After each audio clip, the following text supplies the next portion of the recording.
Olá pessoal, tudo bem com vocês? Eu sou o professor Marcelo e estou aqui para juntos estudarmos a disciplina de língua portuguesa. O assunto de hoje é substantivo e seus determinantes. Nós vamos falar acerca dessa classe gramatical muito importante da nossa língua portuguesa. E antes de iniciarmos, eu quero lembrar a definição do que vem a ser substantivo. Bem, tradicionalmente, nós definimos o substantivo como uma classe de palavras que designa ou que nomeia os seres em geral. É uma definição simplória, mas que cabe, que pode nos ajudar a compreender o que vem a ser o substantivo. Essa classe gramatical é importante também frisar que, assim como todas as outras, é importante que saibamos que ela depende do contexto no qual aquela determinada palavra está inserida. Por exemplo, se nós temos a palavra amar, fora do contexto, nós podemos considerar que amar é verbo. Mas se eu colocar a seguinte frase: amar é importante para a vida, você vai perceber que nesse contexto amar deixa de ser o verbo e assume função de substantivo, já que funciona como a designação de um sentimento. E hoje nós vamos relembrar algumas coisas, já que nós estamos no terceiro ano e de acordo com o cronograma que nós temos estudado na escola, o terceiro ano vem com um conteúdo revisional, relembrando tudo aquilo que foi estudado ao longo dos 2 anos anteriores do ensino médio.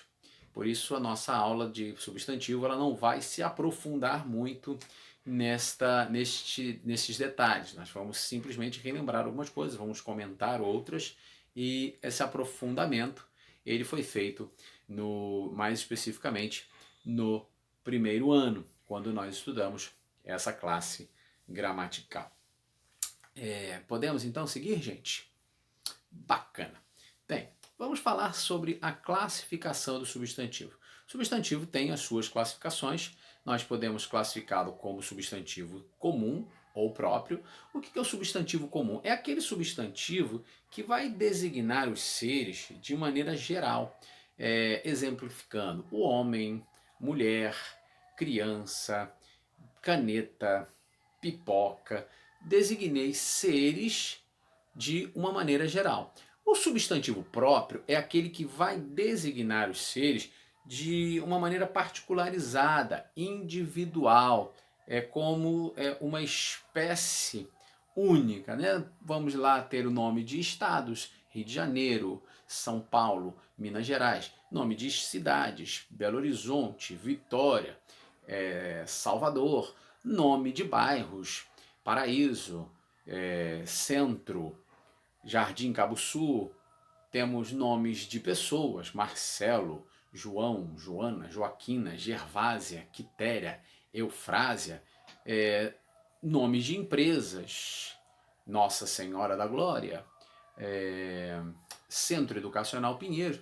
São nomes, ou melhor, são substantivos próprios. Podemos também classificar esses substantivos como primitivos ou derivados. Substantivos primitivos são aqueles que não derivam de nenhuma outra palavra, eles não vêm de uma outra palavra, elas são palavras geradoras ou palavras formadoras de outras. Exemplificação: pedra, casa e outras, né? Pedra, casa, caneta, tinta, são palavras primitivas, são substantivos primitivos. Temos os substantivos derivados, aqueles que formaram-se a partir de outras palavras, né? Temos então a palavra chuveiro, deu branco agora, mas temos outras palavras. Deixe-me pensar aqui, meu Deus, me ajudem-me. Pedreiro vem de pedra, tinteiro vem de tinta, pintor vem. Pintor não, esquece. Pintor é substantivo primitivo, tá? Falha nossa, mas as outras que eu dei exemplificação funcionam como substantivos derivados. Podemos classificar também como substantivos simples ou compostos. Substantivo simples é aquele que é formado por um único radical. O substantivo composto é aquele que é formado por mais de um radical. Substantivo simples nós temos chuva, banana, cadeira, tinteiro e outras palavras. E palavras, substantivos compostos são aqueles que vão possuir mais de um radical, como por exemplo guarda-chuva, paraquedas, guarda civil, são substantivos que têm dois, ou melhor, mais de um radical. Podemos também classificar o substantivo como concretos ou abstratos. Concretos são aqueles que se referem a seres reais ou fictícios, gente, que tem um significado, né, que o seu significado se define em si, ou seja, ele não precisa de um outro ser, de um outro elemento, para ter uma justificativa. Vou dar exemplo: casa, cadeira, celular, relógio, óculos, são substantivos concretos. Agora tem um substantivo abstrato, que é aquele que vai indicar, né, vai ter a necessidade de um outro ser para designar essa existência. Esses substantivos normalmente expressam sentimentos, ações. Exemplo, luta. Para que haja luta é preciso que alguém lute. Amor. Para que haja amor é preciso que alguém ame. Então você vai perceber que esses substantivos que eu citei, eles precisam de um outro elemento para ter existência. Seguindo em frente, temos também os substantivos coletivos, que são aqueles substantivos que são singulares, mas que indicam ideias plurais. A exemplificação: cardume faz referência a peixes, alcateia de lobos, esquadra de navios, esquadrilha de aviões e por aí vai. Também uma classificação de substantivos coletivos.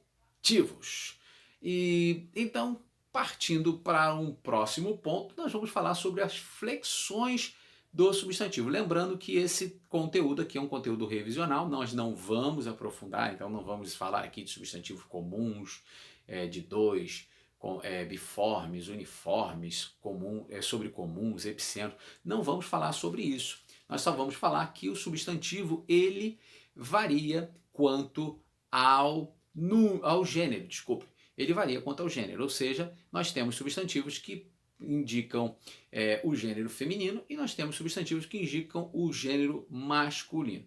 Em geral, normalmente, quando esses substantivos eles são biformes, eles apresentam ali uma desinência que nós chamamos de desinência de gênero. A desinência de gênero que marca o substantivo masculino é zero, ou seja, de acordo com boa parte dos gramáticos, hoje em dia, essa desinência ela não tem ou melhor, não existe uma desinência específica.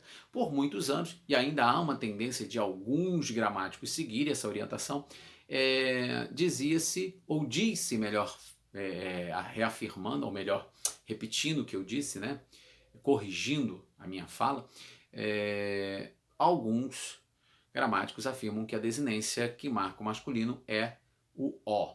Agora, há uma divergência aí entre gramáticos e como eu tenho seguido a orientação dada ali pela editora, para que a gente não complique o livro que a gente tem seguido, aqui a editora ela segue a tendência gramatical de que a desinência que marca o gênero masculino é zero. Agora, com relação à desinência que marca o feminino, nós temos o A. O A é a desinência que marca o feminino. O substantivo também pode variar quanto ao número, singular e plural. Lembrando que a desinência de singular é zero e a desinência do plural é o S. Muito bem, gente. É isso. Falamos aqui um pouquinho sobre o substantivo. Na próxima aula nós vamos falar sobre 3 determinantes do substantivo, vamos falar sobre o artigo, vamos falar sobre o numeral e vamos falar sobre o adjetivo. Até a próxima aula, um grande abraço, valeu!